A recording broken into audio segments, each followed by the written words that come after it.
BRS senior నేత SC ST commission మాజీ chairman Errolla Srinivas ను పోలీసులు అరెస్ట్ చేశారు.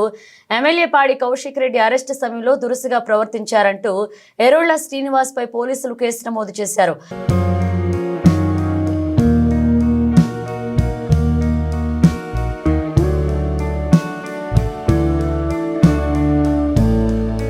ఈ నేపథ్యంలో గురువారం ఉదయం నోటీసులు ఇచ్చేందుకు మారేడుపల్లిలోని ఆయన నివాసానికి టాస్క్ ఫోర్స్ పోలీసులు చేరుకున్నారు. విషయం తెలుసుకున్న బీఆర్ఎస్ కార్యకర్తలు పెద్ద ఎత్తున శ్రీనివాస్ నివాసానికి చేరుకున్నారు. దీంతో పోలీసులతో వాగ్వాదానికి దిగారు. ఎర్రోళ్ల శ్రీనివాస్ ను అదుపులోకి తీసుకుని మాసప్ ట్యాంక్ పిఎస్ కు తరలించారు. ఈ సందర్భంగా ఆయన మాట్లాడుతూ ప్రభుత్వం అన్యాయంగా అక్రమంగా అరెస్టు చేస్తుందని విమర్శించారు.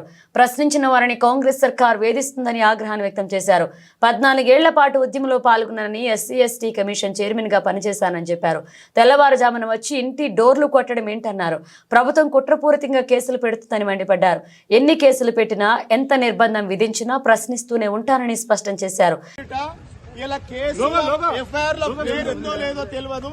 ఇలా అన్యాయంగా అక్రమంగా కేసులలో బనాయించి టీఆర్ఎస్ పార్టీ నాయకులను కార్యకర్తలను ఇబ్బంది పెడతా ఉన్నారు. 4 గంటలకు 5 గంటలకు వచ్చి డోర్లు కొట్టి ఫ్యామిలీని ఇబ్బంది పెట్టడం చాలా దుర్మార్గమైన చర్య. ప్రజాస్వామ్యం ఇస్తామని చెప్పినటువంటి ఈ కాంగ్రెస్ ప్రభుత్వం అప్రజాస్వామికంగా వ్యవహరిస్తా ఉన్నది. ఎస్సీ ఎస్టీ కమిషన్ చైర్మన్ చేసిన చట్టం అంటే ఏందో తెలుసు. నోటీసులు ఇవ్వకుండా ఎఫ్ఐఆర్ లో పేరు లేకుండా అరెస్ట్ చేయడం అని మేము తీవ్రంగా ఖండిస్తా ఉన్నాం.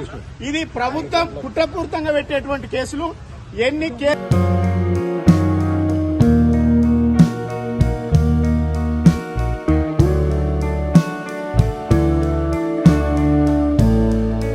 ఎర్రోళ్ల శ్రీనివాస్ అరెస్టును సిద్దిపేట ఎమ్మెల్యే హరీష్ రావు ఖండించారు. ఉదయాన్నే పోలీసులు ఇంటి వద్దకు వచ్చి అక్రమ అరెస్టు చేయడం దుర్మార్గమని ఆగ్రహాన్ని వ్యక్తం చేశారు. కుటుంబ సభ్యులకు కనీస సమాచారం ఇవ్వకుండా ఎలాంటి నోటీసు లేకుండా అరెస్ట్ చేయడం పూర్తి అప్రజాస్వామికమన్నారు. ఇది ఇందిరమ్మ రాజ్యమా పోలీస్ రాజ్యమా అంటూ ఎక్స్ వేదికగా ఫైర్ అయ్యారు. అడిగితే అరెస్టులు, ప్రశ్నిస్తే కేసులు, నిందిస్తే బెదిరింపులు అంటూ విరుచుకుపడ్డారు. ప్రజాస్వామ్య పాలన అని డబ్బా కొడుతూ రాక్షస పాలన కొనసాగిస్తున్నారన్నారు.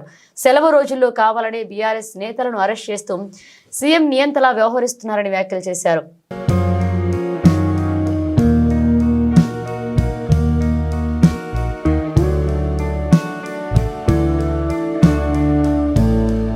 బీఆర్ఎస్ సీనియర్ నేత ఎస్సీ ఎస్టీ కమిషన్ చైర్మన్ గా పనిచేసిన ఎర్రోళ్ల శ్రీనివాస్ ను అక్రమంగా అరెస్ట్ చేయడం దుర్మార్గమైన చర్య అని బీఆర్ఎస్ వర్కింగ్ ప్రెసిడెంట్ కేటీఆర్ అన్నారు.